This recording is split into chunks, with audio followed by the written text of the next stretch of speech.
भारत और तुर्की के रिश्ते में आई कड़वाहट का असर अब बिजनेस की दुनिया में एक बड़े भूचाल के रूप में सामने आया है।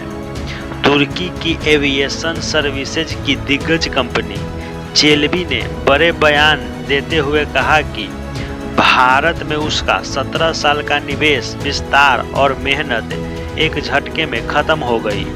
भारत सरकार ने राष्ट्रीय सुरक्षा चिंताओं का हवाला देते हुए इस तुर्की कंपनी का सिक्योरिटी क्लियरेंस यानी सुरक्षा मंजूरी रद्द कर दिया, जिसके कारण कंपनी को रातों रात 400 से 500 बिलियन डॉलर यानी करीब 4000 करोड़ रुपए का साम्राज्य गंवाना पड़ा। कंपनी के चेयरपर्सन ने अब इस पर अपना दर्द बयां किया है। आज के इस वीडियो में हम समझेंगे कि आखिर भारत सरकार ने तुर्की के इस सबसे बड़ी कंपनी पर यह डिजिटल और इकोनॉमिक सर्किल स्ट्राइक क्यों की और कैसे इसका सीधा कनेक्शन पाकिस्तान और ऑपरेशन सिंदूर से जुड़ा।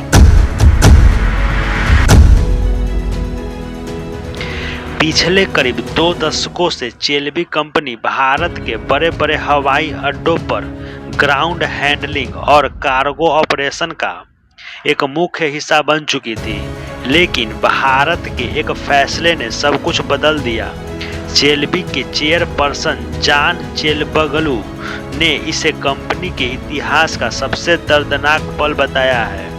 उन्होंने कहा है कि भारत सरकार ने एक ही दिन में हमारे सारे इन्वेस्टमेंट जब्त कर लिए, हमारे लगभग 10,000 कर्मचारियों को दूसरे विरोधी कंपनियों में ट्रांसफर कर दिए और 17 साल में बनाई गई 500 मिलियन डॉलर की वैल्यू को एक दिन में मिटा दिया। पैसा एक तरफ, लेकिन हमने इस साम्राज्य को तिनका तिनका जोड़कर खड़ा किया था। भारत मेरे दूसरा घर बन चुका था, इसलिए इस फैसले ने हमें पूरी तरह बर्बाद कर दिया है।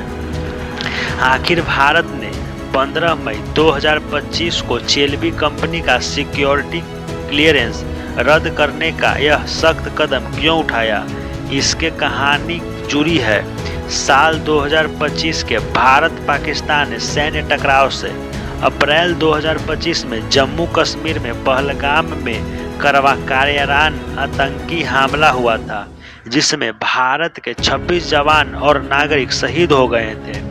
इसके जवाब में भारतीय सेना ने सीमा पार ऑपरेशन सिंदूर लॉन्च किया। इस 88 घंटे लंबे ऑपरेशन में भारत ने सीमा पर आतंकियों के 11 ठिकाने को नस्तानाबूद कर दिया। इस युद्ध जैसी स्थिति के दौरान तुर्की के राष्ट्रपति रजब तैयब एर्दोगन ने खुलेआम भारत की सैन्य कार्रवाई की आलोचना की और पाकिस्तान के प्रधानमंत्री शहबाज शरीफ का साथ दिया। इतना ही नहीं, इन संघर्ष में पाकिस्तान ने भारत के खिलाफ तुर्किश मेड ड्रोन का इस्तेमाल भी किया, जिसने भारत के गुस्से को 7वें आसमान पर पहुंचा दिया। इसके बाद भारत के तुर्की में प्रोडक्ट्स, टूरिज्म और कंपनियां के बायकॉट्स की मांग उठने लगी। हालांकि चेलेबी कंपनी लगातार यह दलील देती रही कि वह एक प्राइवेट कंपनी है और उसका तुर्की की सरकार से कोई राजनीतिक संबंध नहीं है, लेकिन भारत के Bureau of Civil Aviation Security यानी BCAS ने साफ कर दिया कि एविएशन जैसे रणनीतिक और संवेदनशील सेक्टर में नेशनल सिक्योरिटी से कोई समझौता नहीं हो सकता। चेलेबी कंपनी इस फैसले के खिलाफ दिल्ली हाई कोर्ट भी गई, लेकिन जुलाई 2025 में दिल्ली हाई कोर्ट ने सरकार के गोपनीय दस्तावेज की जांच करने के बाद कंपनी को यह याचिका पूरी तरह खारिज कर दिया। कोर्ट ने माना कि राष्ट्रीय सुरक्षा के मद्देनजर सरकार का यह कदम पूरी तरह सही और अनिवार्य था। तो दोस्तों, चेलेबी कंपनी का भारत से पूरी तरह पत्ता साफ होना दुनिया के लिए एक बहुत बड़ा कूटनीतिक संदेश है। नई दिल्ली ने साफ कर दिया है कि जब बात देश की सुरक्षा की आएगी तो व्यापारिक और कमर्शियल हितों को पीछे छोड़ दिया जाएगा। जो देश भारत के खिलाफ आतंकियों को ड्रोन सप्लाई करेगा या पाकिस्तान के साथ देगा, उन्हें नए भारत के बाजार पर रखने की इजाजत भी नहीं मिलेगी।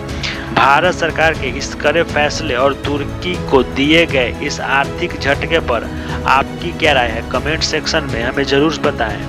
मिलते हैं अगले वीडियो में। जय हिंद।